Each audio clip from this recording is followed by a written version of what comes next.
It's National Barbecue Day, shawty, and here are my top 8 recipes that you need at your next cookout. From oxtail to brisket, from shrimp to ribs. Watch this. This is what happens when you're raised in Atlanta, but then you move to Texas. Smoked lemon pepper wet. Watch this. Clean and pat dry 2 pounds of chicken wings. Add olive oil, and then for flavor, we're using that Atlanta lemon pepper hot.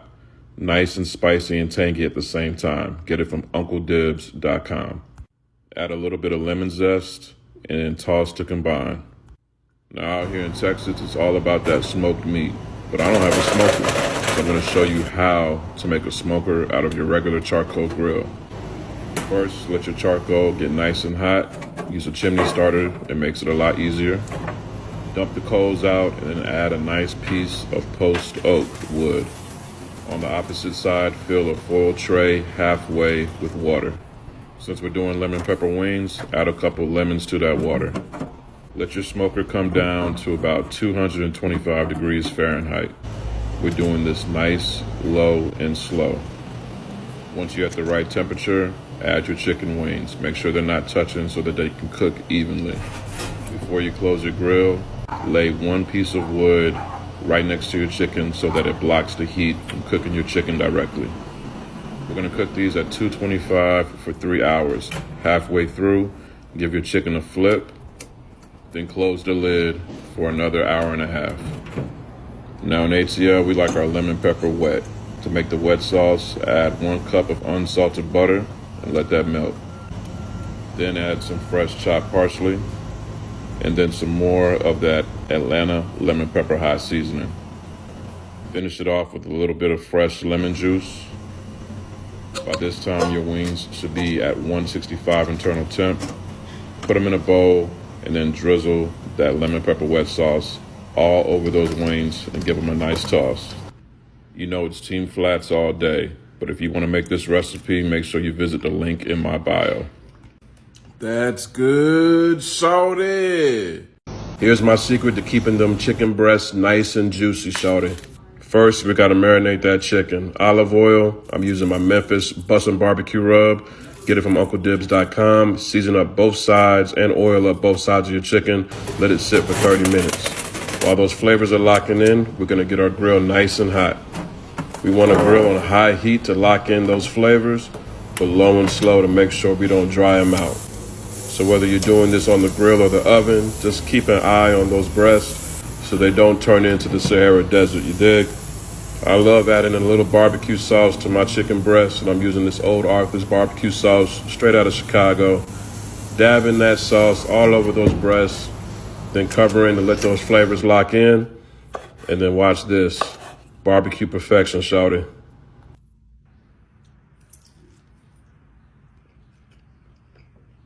That's good, shawty. You don't have to go out to the club to get this delicious garlic herb rack of lamb. Watch this.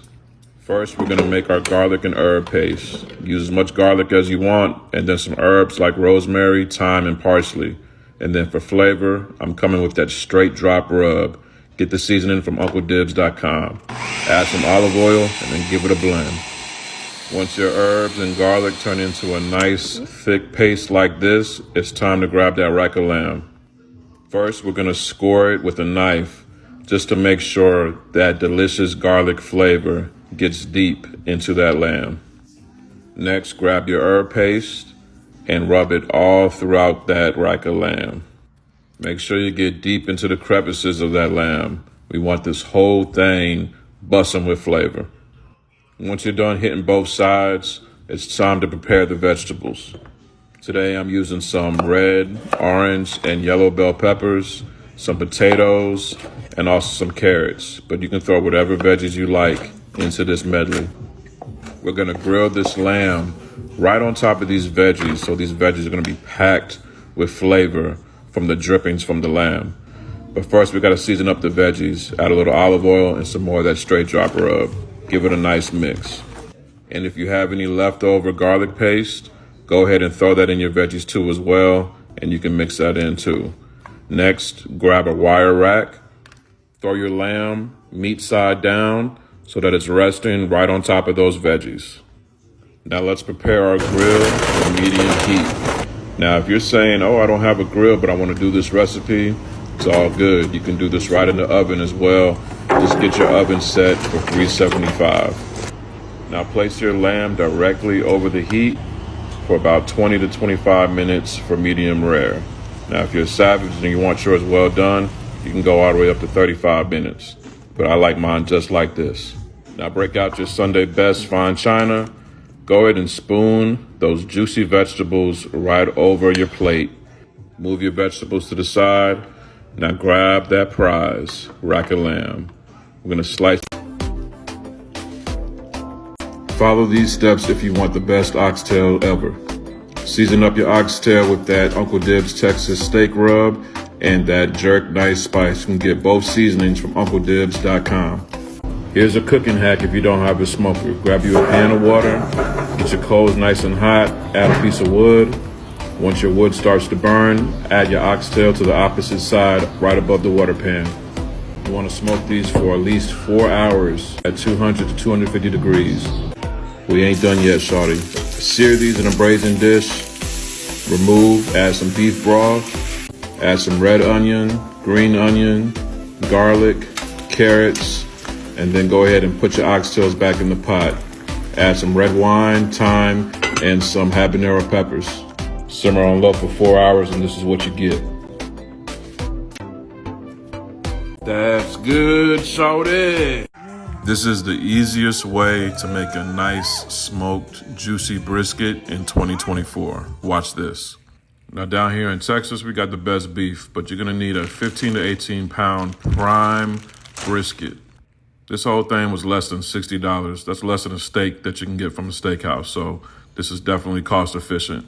First things first, when you're cooking a brisket, you gotta trim it up, okay? You gotta trim that fat. Make sure you take off any loose pieces and edges.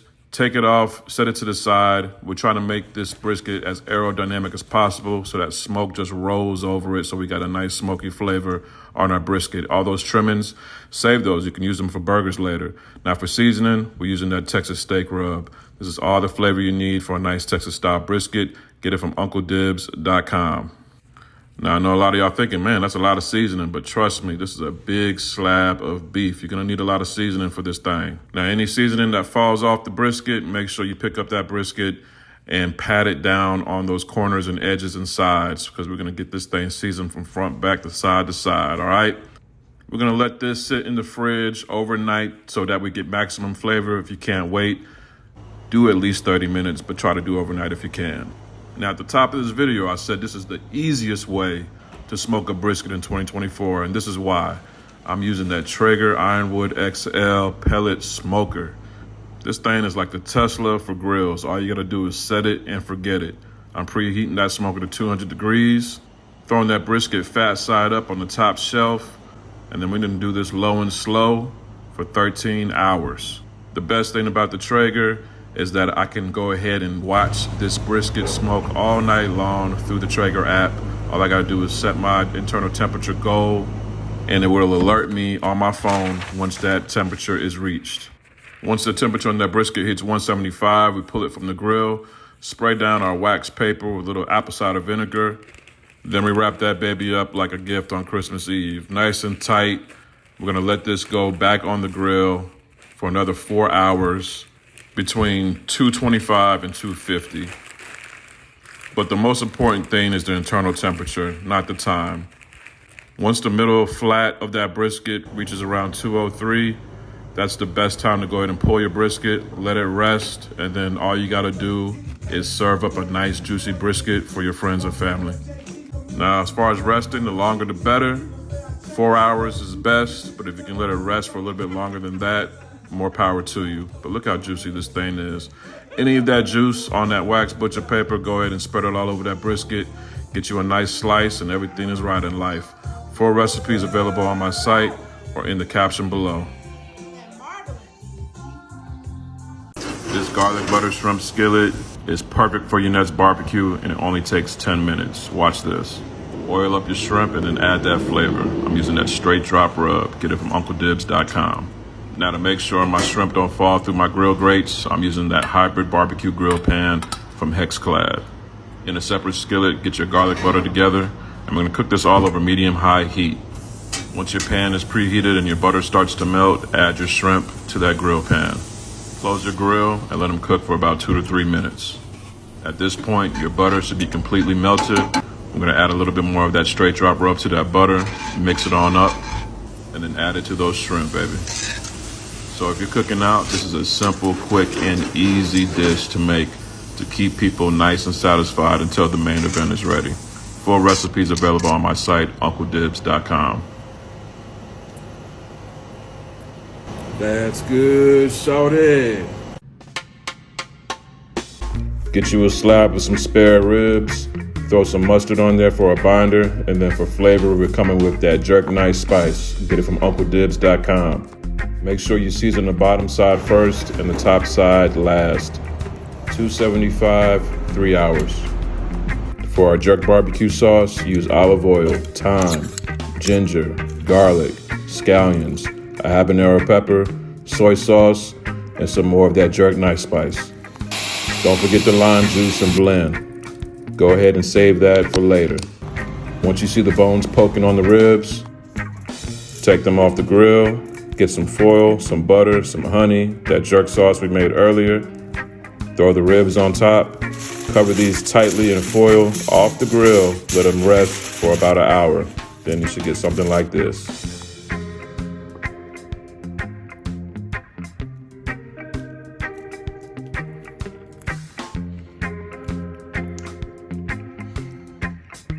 That's good, shorty.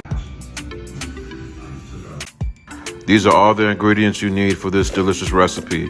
For the marinade, add some green onion, garlic, 1 habanero pepper, some soy sauce, and apple cider vinegar, half of a red onion, then some fresh squeezed orange juice.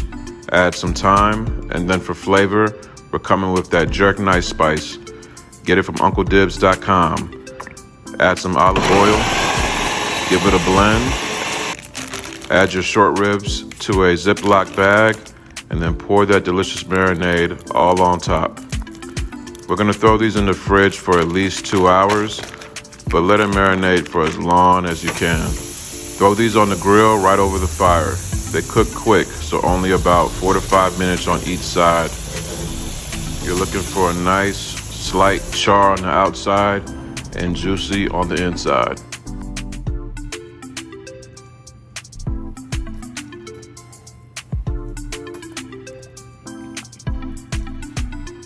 That's good, shorty.